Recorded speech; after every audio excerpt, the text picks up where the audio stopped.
Ini loh saudara lo nih, bawa sekalian ini.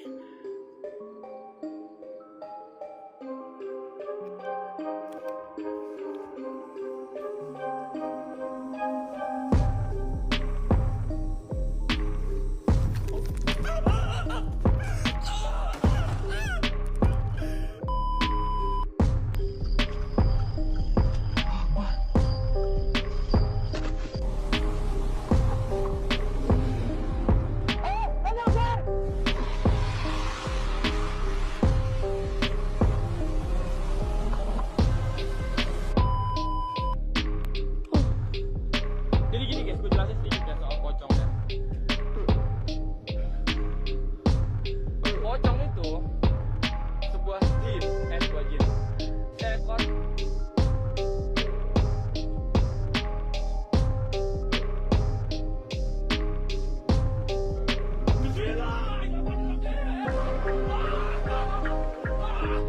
पोकोंग Indonesia और मलेशियाई लोक कथाओं में पाया जाने वाला एक बहुत ही डरावना भूत है। इसे इंडोनेशिया में कफन का भूत भी कहा जाता है। पोकोंग एक मृत आत्मा है जिसे इस्लाम धर्म के अनुसार दफनाने से पहले उसके शरीर को जिस सफ़ेद कपड़े के कफन में लपेटा जाता है उसी कफन में लिपटा हुआ दिखाया जाता है। इस कफन को शरीर के ऊपर से बांधने के लिए आमतौर पर सिर के ऊपर, गर्दन के पास, कमर के पास और पैरों के पास रस्सी से 3 से 5 गांठें लगाई जाती है। ऐसा माना जाता है कि अगर मृतक के शरीर को दफनाने से पहले कफन की गांठें ठीक से नहीं खोली जाती हैं तो आत्मा को शांति नहीं मिलती और वो शरीर वापस जमीन से बाहर निकल आता है। वो आत्मा अपने आप को उन गांठों से आजाद करने के लिए भटकती है ताकि उसे शांति मिल सके और वो दूसरी दुनिया में जा सके। इसीलिए पोकोंग अक्सर उन लोगों से संपर्क करने की कोशिश करता है जो उसकी गांठें खोल सके। यह सिर से पैर तक सफेद और गंदे कफन में लिपटा होता है। कफन पर अक्सर मिट्टी या खून के धब्बे हो सकते हैं। इसका चेहरा कभी कभी सड़ा हुआ, हरित या काला दिखाई देता है और आंखें पूरी तरह से सफेद या लाल हो सकती है। यह भयानक और दुखद दोनों लग सकता है। चलना, क्योंकि यह कफन में पूरी तरह से लिपटा होता है और इसके पैर बंधे होते हैं। पोकोंग सामान्य रूप से चल नहीं पाता है। यह या तो हवा में उड़ता है या फिर यह एक जगह से दूसरी जगह तक कूद कूद कर आगे बढ़ता है। इसकी जंपिंग की आवाज बहुत ही भयानक होती है। यह कहानी इंडोनेशिया के एक छोटे जंगल से घिरे गांव देसा जेरुफ पुरुक की है, जहां पुरानी मान्यताओं और अंधेरे का राज था। जकार्ता शहर के एक कॉलेज का छात्र रेजा गर्मियों की छुट्टियों में अपने दादा दादी के गांव जेरुक पुरुत आया था। यह गांव घने ताड़ के पेड़ों और रबर के बागानों के बीच छिपा हुआ था। गांव वाले बहुत ही शांत और परंपरावादी थे, लेकिन उनके चेहरे पर हमेशा एक अनजाना डर झलकता था। रेजा के दादाजी ने उसे साफ साफ चेतावनी दी थी, बेटा, अंधेरा होने के बाद कभी भी पुराने पसरन कुनून पुराना कब्रिस्तान के पास मत जाना, और सबसे जरूरी, कब्रिस्तान को जाने वाले रास्ते पर पुराना पीपल का पेड़ है, उसे कभी छूना मत। रेजा, जो शहर का था, इन बातों पर हंसता था, लेकिन रात होते ही गांव की चुप्पी, मेंढकों की आवाजें और ताड़ के पत्तों का सरसराना सचमुच डरावना माहौल बना देता था। एक रात लगभग आधी रात को रेजा अपनी गैलरी में बैठा था। तभी उसने पास के बागान से एक अजीब सी आवाज सुनी, जैसे कोई वजनदार चीज जमीन पर कूद रही हो। थड़ थड़ थड़। आवाज धीमी थी, लेकिन एक निश्चित लय में थी और वो पास आती जा रही थी। रेजा ने टॉर्च उठाई और खिड़की से बाहर देखा। बागान की परछाइयों में उसने एक आकृति देखी। वो सफेद, लंबी और अजीब तरह से सीधी खड़ी थी। यह कोई इंसान नहीं हो सकता था।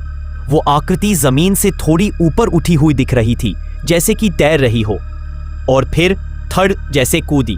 यह बिल्कुल वैसा ही था जैसा लोक कथाओं में बताया जाता है, गांठों से कसकर बंधा हुआ, जिसका चेहरा कफन के अंदर छिपा हुआ था। बस 2 अंधेरी और खाली आंखें कफन के छेद से झांक रही थी। पोकोंग ने कूदना बंद कर दिया और वहीं स्थिर हो गया। उसका गंदा मिट्टी लगा कफन चांदनी में चमक रहा था। रेजा को लगा कि वह उसे घूर रहा है, हालांकि उसका चेहरा बंधा हुआ था। फिर पोकोंग ने अपने सिर के पास बंधी हुई रस्सी की गांठ की तरफ इशारा करने की कोशिश की, अपने बंधे हुए हाथों को हिलाकर। उसके इशारे में दर्द और निराशा थी। तभी रेजा को दादाजी की बात याद आई। पोकोंग केवल अपनी गांठें खुलवाने के लिए आता है। रेजा घबराकर पीछे हट गया, लेकिन उस पोकोंग ने अचानक एक लंबी भयानक चीख निकाली जो जंगल की चुप्पी को चीर गई। यह चीख किसी मरे हुए गले से निकली हुई, सड़ी हुई और सूखी थी। रेजा तुरंत अपने कमरे में घुसकर दरवाजा बंद कर लिया। उसकी सांसें तेज चल रही थी। इस बार कूदने की आवाज बहुत करीब से आई, जैसे घर के आंगन से। अब आवाज गैलरी से आई। वह पोकोंग अब गुस्से में था। अचानक रेजा ने दरवाजे पर एक धीमा खुरदुरा घसीटने की आवाज सुनी, जैसे कोई सड़ा हुआ भारी कपड़ा दरवाजे पर रगड़ा जा रहा हो।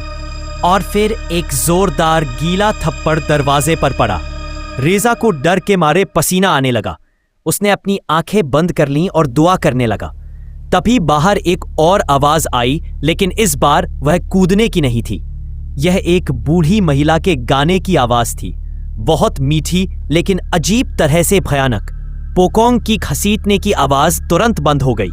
कुछ देर की भयानक चुप्पी के बाद रेजा ने फिर से वही थड़ की आवाज सुनी, लेकिन इस बार यह आवाज घर से दूर जंगल की तरफ जा रही थी, धीरे धीरे कम होती हुई। सुबह हुई। रेजा की आंखें सूजी हुई थीं। उसने दादा दादी को पूरी रात की घटना बताई। दादाजी चुप रहे, लेकिन दादी ने उसे पास बिठाया। दादी ने कहा, बेटा वह पोकोंग किरतोनो था। वही यहाँ का सबसे भयानक पोकोंग है। गांव के लोग जब उसे दफना रहे थे तो पुजारी जल्दी में था और उसने पैरों की सबसे आखिरी गांठ खोलना भूल गया। किरतोनो की आत्मा इसीलिए भटक रही है और वह गुस्सा है क्योंकि कोई भी उसकी मदद नहीं करता। उसने गांव के 3 लोगों को डराकर मार डाला है। कल रात दादी ने रेजा की ओर देखते हुए कहा, मैंने ही उसे दूर भगाया था।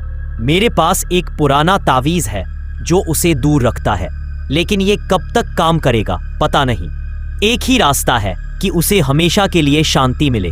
दादी ने रेजा को एक पुराने काले लकड़ी के बक्से से एक जंग लगी चाकू और एक छोटा सूखा फूल दिया।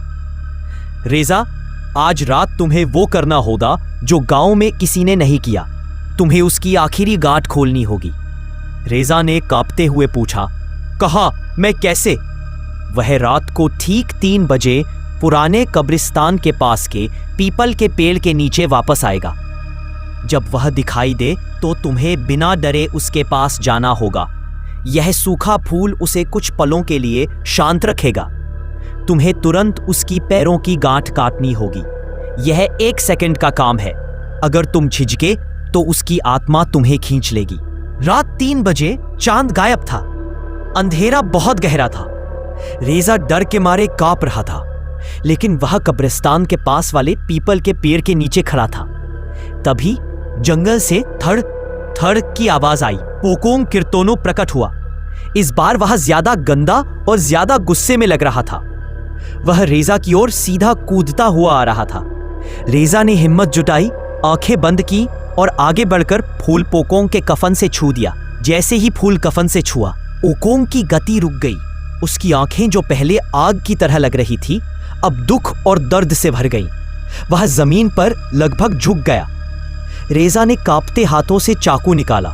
वह पोकोंग के पैरों के पास गया जहां आखिरी गांठ थी। उसने तेजी से गांठ पर वार किया।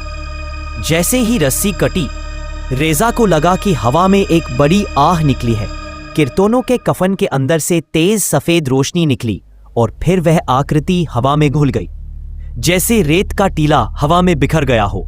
जमीन पर सिर्फ एक खाली गंदा फटा हुआ सफेद कफन पड़ा रह गया था।